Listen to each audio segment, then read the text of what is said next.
Welcome. Boy, do we have a great story for you today. Today I will be reading my original story, The Peasant and His Daughter. This story is action-packed, featuring knights from the days of old, chivalry, betrayal, and romance. Enjoy.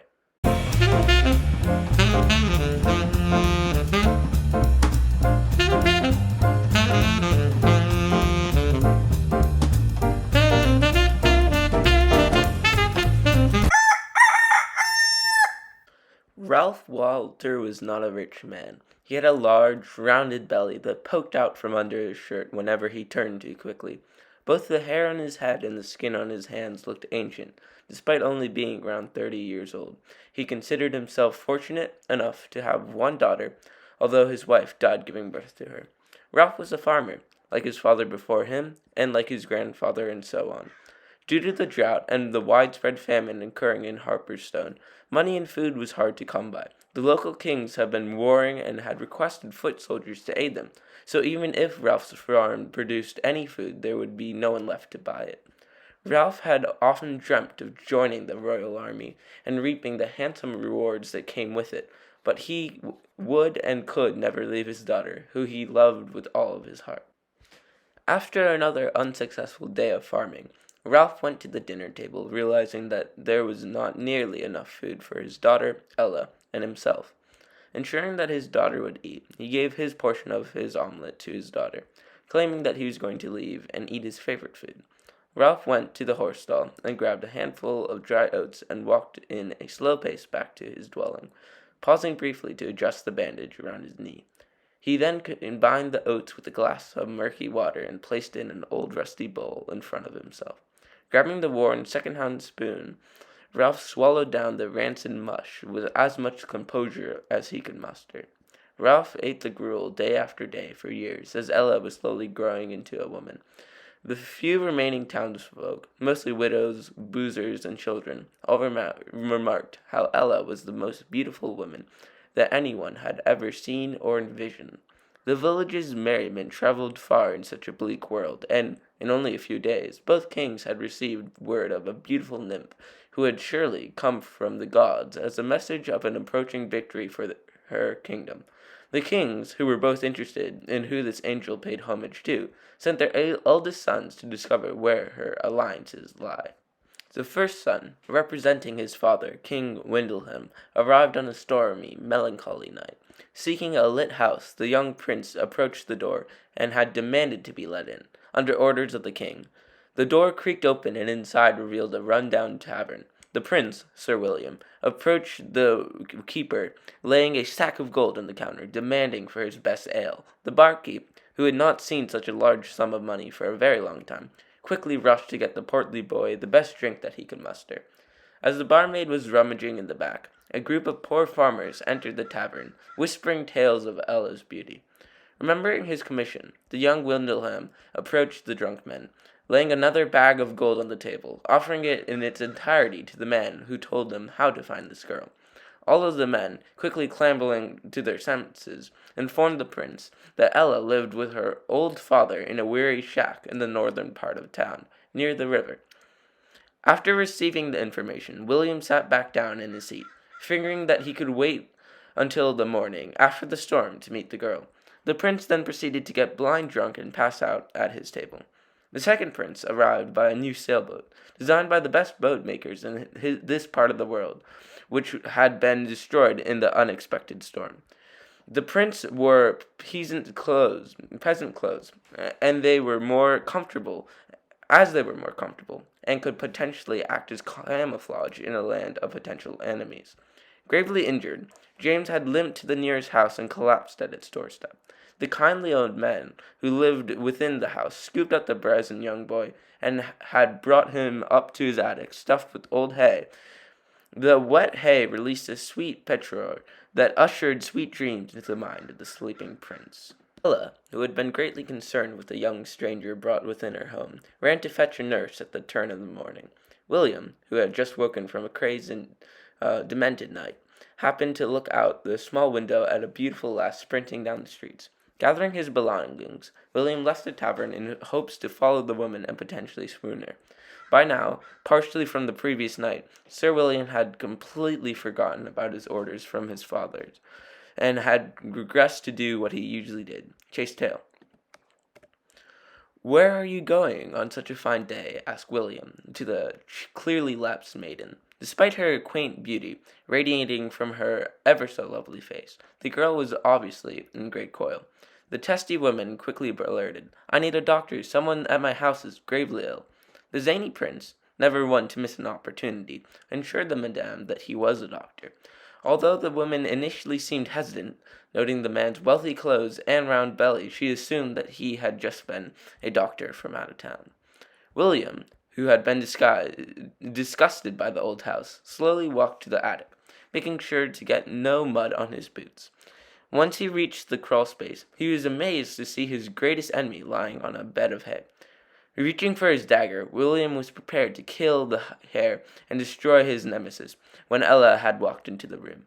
Not wanting to kill before such a beautiful woman, and perhaps fearful of some sort of trickery, William excused himself to gather some herbs from around town to heal the boy.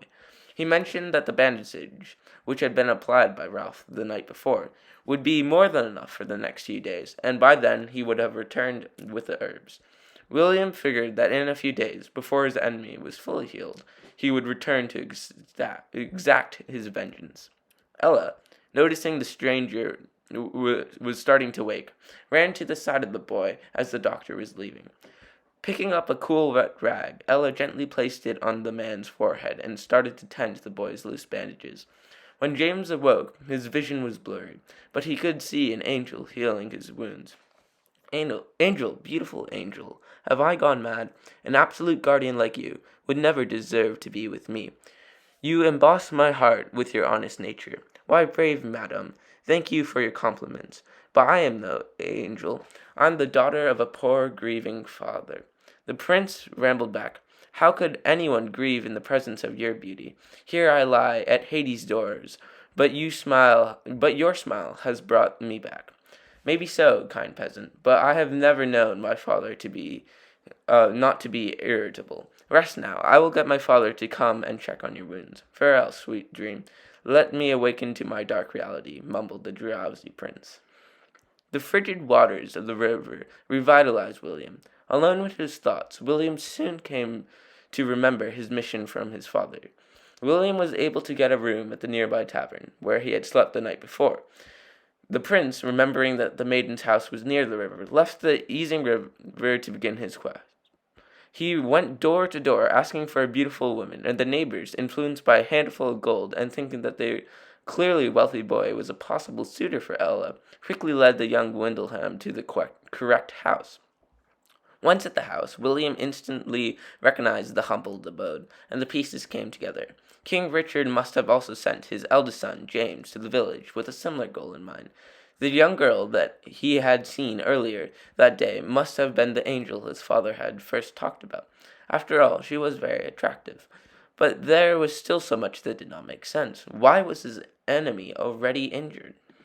Ralph, seeing a strange young boy in deep contemplation, asked, "Can I help you, sir?" William, who had not seen Ralph hiding in the shadows until now, chose to continue his guise as a doctor.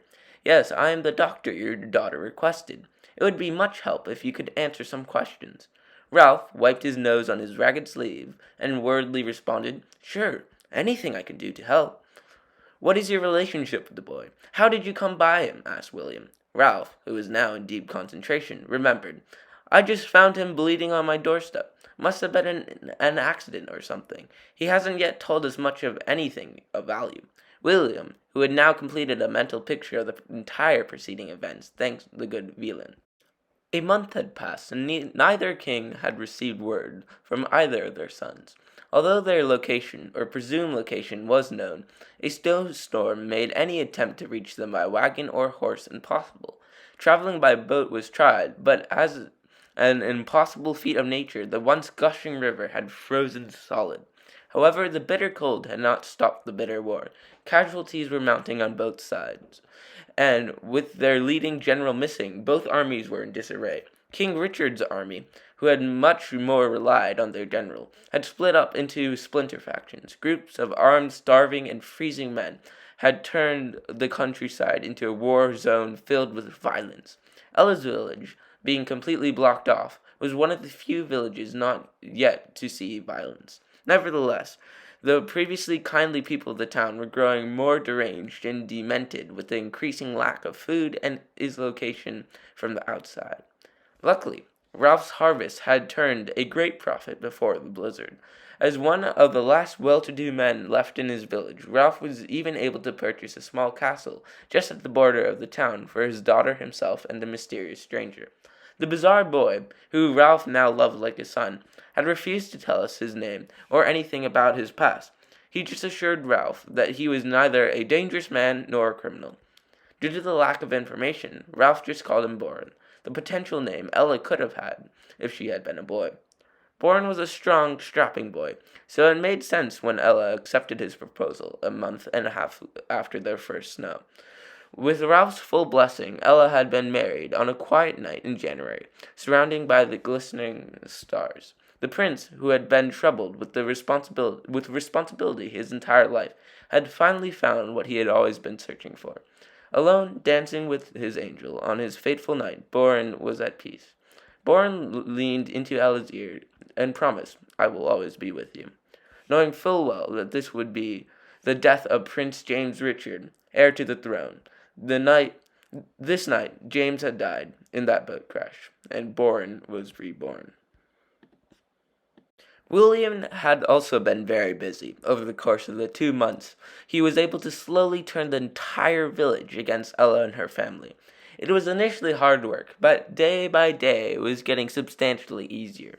To the starving townspeople, who had once loved and adored Ella, seeing a wealthy family throwing lavish parties filled them with anger. William, who was also very poor by now, went door to door, telling the townspeople how there were stockpiles of food and drink in the castle that Ella's new family had been keeping for themselves, which was, in fact, completely untrue. But to those filled in such great desperations, the slight glimmer of hope was enough to kill for. The bartender, one of William's few refusers, opposed William vocally.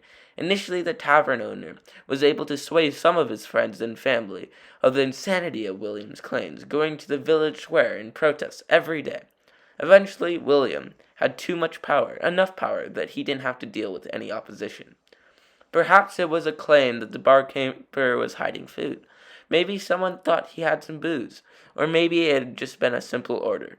Regardless, one day, as the keep was going to the town square, somebody jumped on him. Then another, and another, and another. Eventually the carnage was so widespread that his own mother had joined in. Sitting in his room above the tavern, William withdrew a small portion of his exceedingly large stockpile of food and hid it downstairs. When the angry mob burst into the tavern, William pointed out the food that he had just hid, and the peasants immediately shoveled it into their mouths and used it as justification for the previous violence. After everyone had their portion of the few bites of food, William demanded a raid of the castle, one that would lead to everyone getting all the food they could ever desire.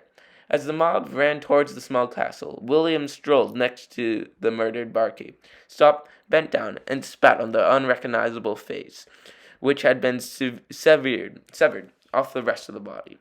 As the angry mob of murderous peasants ran toward the castle, none of them stopped to realize that the ice had melted and that the river was yet again traversable. Okay, gang, that was it for part 1. Part 2 will be released shortly. Thanks for any support, and see you soon. Hey, me again. I put a lot of effort into both the story and the drawings today, so feel free to like and subscribe. Thank you, and see you next time.